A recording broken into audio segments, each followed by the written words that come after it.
One afternoon, Donald took a supplies train to the works. Henry, awaiting final repairs on his tender, smiled warmly. "Hello, Donald. How is everything? Dudley getting on all right?" Aye, I suppose, but I canna say the same for Bear. Donald explained about Bear's mishaps and Dudley's behavior.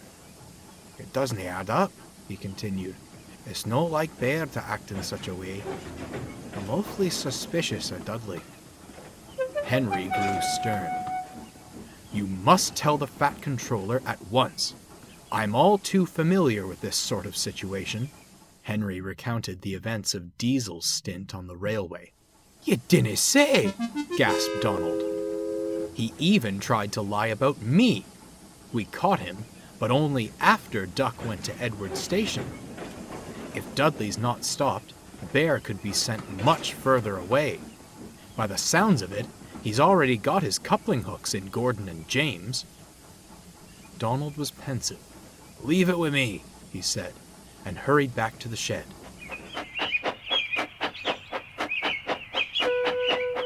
When Donald returned, he found Bear all alone, staring solemnly at his buffers. "Maybe the Fat Controller shouldn't have kept me," he sighed. "Rubbish," retorted Donald. "You're an outlier in a world of devilish diesels. I know you didn't have any ulterior motives. Our new pal, on the other hand..." "You mean you don't believe Dudley?" Bear asked, hopefully. Donald recounted his conversation with Henry, and Bear smiled thankfully.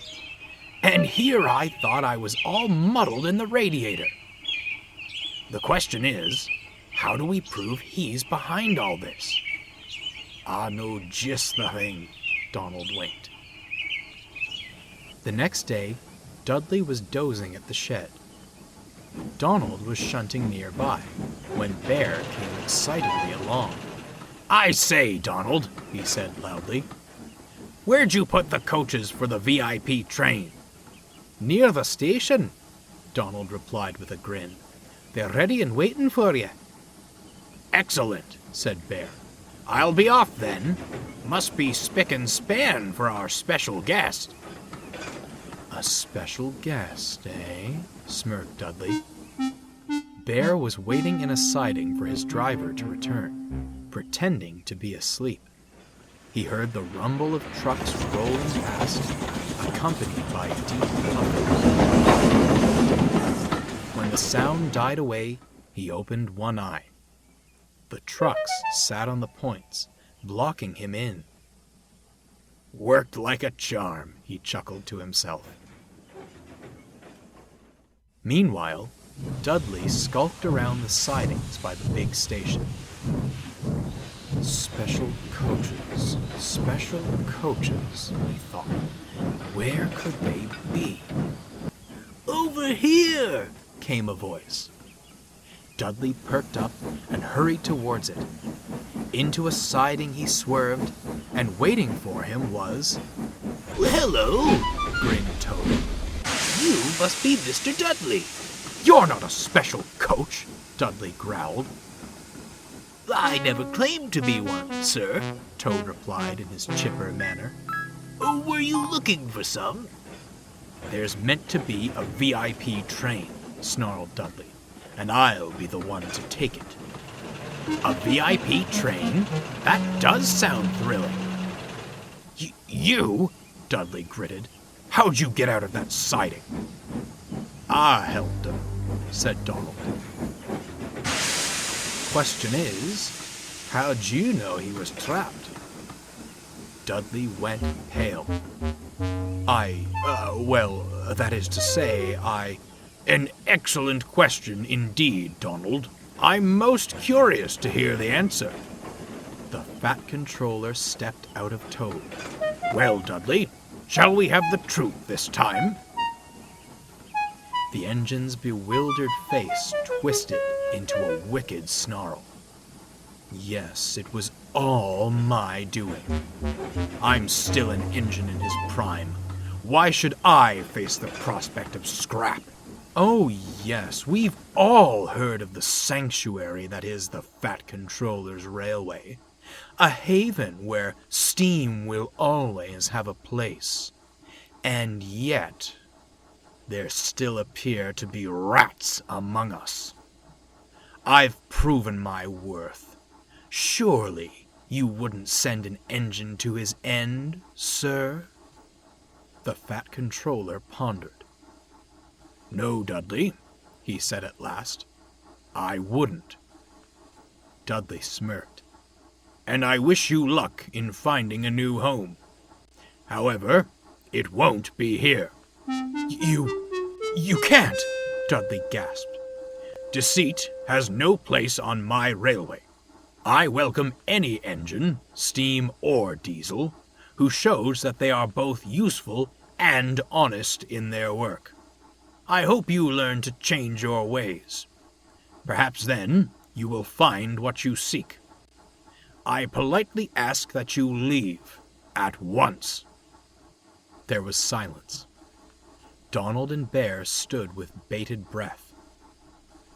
At last, Dudley gave a sinister smirk. Perhaps this railway isn't any different after all. You call this deceit? Ho, ho, ho, my dear sir, it is survival. The only thing that matters in the age of scrap. Well, you've won the battle, but not the war. I'll take my leave at your request, but you will remember me. Bear and Donald moved silently away, freeing Dudley from his siding. He puffed crossly backwards. Pleasant journeys, Mr. Dudley, called Toad cheerfully. Dudley gritted his teeth. The Fat Controller fought to keep his composure. Dudley was soon coupled to a long line of wagons. Bear and Donald watched from the platform as he stormed away with much whooshing and huffing. Into the setting sun he puffed and disappeared on the horizon.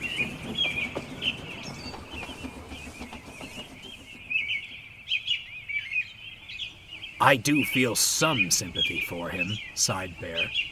Scrap is a prospect no engine wants to face. Do you reckon he'll change? Can I say, replied Donald. But with what he said to the Fat Controller, it might be too little too late. Bear said no more, but couldn't help feeling Donald was right. Life returned to normal on the Fat Controller's railway. Henry came home from the works and gave Gordon and James quite an earful. They shamefully apologized to Bear at once. Bear was a much happier engine after that. He worked hard and always lent a wheel to engines in need. Though still friendly to visitors, he had no reservations about putting snooty diesels in their place. The steam engines agreed that made him very useful indeed. But what of Dudley? No one knows for certain. He seemingly disappeared after leaving the island of Sodor. Perhaps he changed his ways and found a new home. Many diesels on the other railway will tell you that, on misty nights, the hoarse puffing and deep whistle of a steam engine can be heard rumbling through, on its way to the Fat Controller's railway. I wonder if the diesels are right. Don't you?